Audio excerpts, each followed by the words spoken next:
Alright, so we've talked about gossip, finger-pointing, backbiting, defamation, and slander. And how we had sort of unconsciously taken on these habits because of the bad examples that other people gave us when we were all around. And of course we'd heard when we were children the old adage, if you don't have anything good to say, then don't say anything at all. And we'd hear that now and again. But apparently hearing it once or twice isn't really enough. I mean, kids need be disciplined, to get disciplined. I don't mean with the rod and the stick, but systematically and progressively,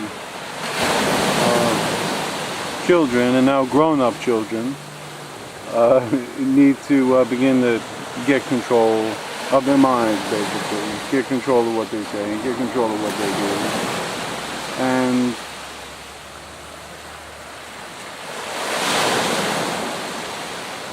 And when we talk, there's got to be some kind of a purpose for our talking, and it's either going to be a good purpose or it's going to be a bad purpose, okay?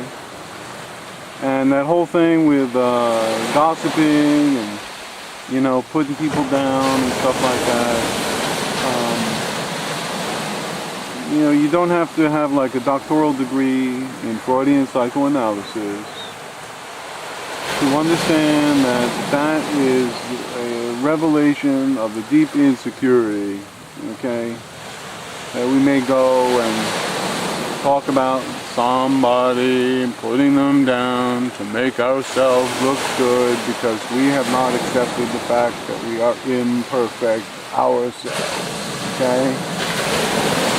Basically that's what's going on there to a very large extent. I'm sure there are other angles on it, and I'd love to hear more about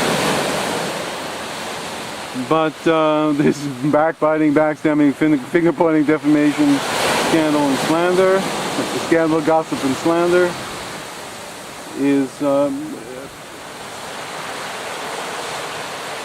fits into the general question of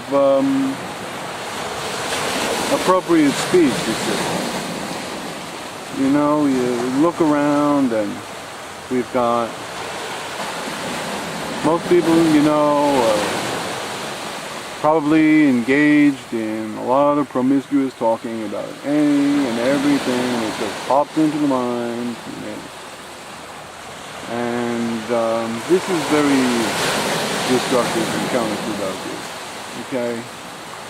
It may seem harmless sometimes, but it's not really.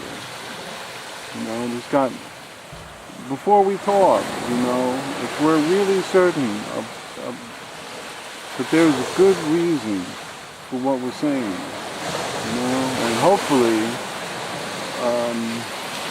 if you're like me and you want to, at least I hope I'm like that, I am like that, well, I intend to be like that, most of the time anyway, I think anyway, to do something to encourage other people. You want fellow human beings to be happy and to be successful, and you want to play a constructive part of that game, okay? That's all the kind of humor where you're tearing other people down, that you see going around, isn't really funny when you look at it in the end. We need to be able to tell jokes that it's not, it's funny, we can share a laugh and it's not laughing at the expense of anybody, okay? So, the general problem of really talking too much is what's happening in the world, And the media that we have now in this digital electronic age, man, is very much responsible. You look at the habit a lot of us are in of having that TV on so much of the time. And the TV and all these fast-moving, flashing images, distracting attention, really encouraging us to be inclined to dart from one image to another, to dart from one thought to another, to dart from one projection to another. Where's our concentration? Where's our focus?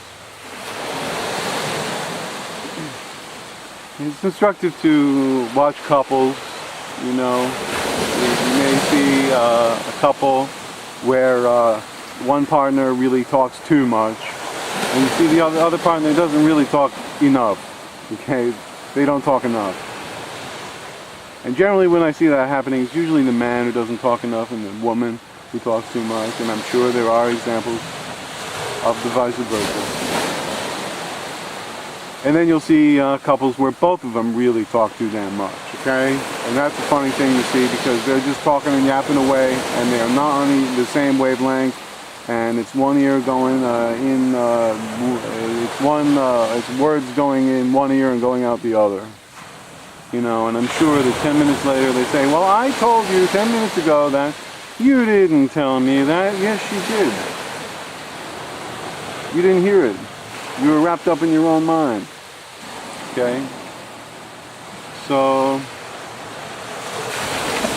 when we talk, let's start making steps of being aware. Okay, what are we talking for? And we're not going to change, like, chances are we're not going to change bad habits that we've gotten into overnight.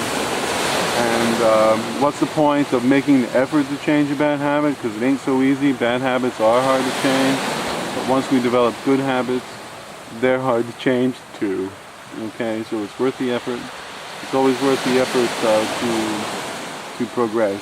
Okay, to grow, to make progress in who we are. And what do we want out of life? What do we want from life, and what do we want to give for life, you see? What do we want to give for life? What do we want to do for life? What do we want to do for the world, see? We're all interconnected. And at some soul level, everybody is an equal. You know? And we all do have the right to be imperfect. But we also have the right to strive for perfection. We have the right to make tiny baby steps towards perfecting ourselves. Okay? So, appropriateness of speech, you know, how often have we just complained for no reason? And that's a very addictive kind of a thing to get involved with. And I think I've seen that, you know, sometimes we'll complain because we somehow suspect that it actually helps to, like, get it all out, to complain, get it off our shoulders kind of a thing. And now I see that that was wrong. It doesn't really help. What is the purpose of complaining about anything unless the person that we're complaining to is somehow able to really help us solve the problem that we're complaining about, see? If the person isn't the one who's responsible to solve the problem that we're complaining about, then why do we complain to them about it? Okay? I know it's hard to change these things, but we really ought to do it. Okay? Step by step, self-awareness kind of thing going on here now. Okay? You can do it!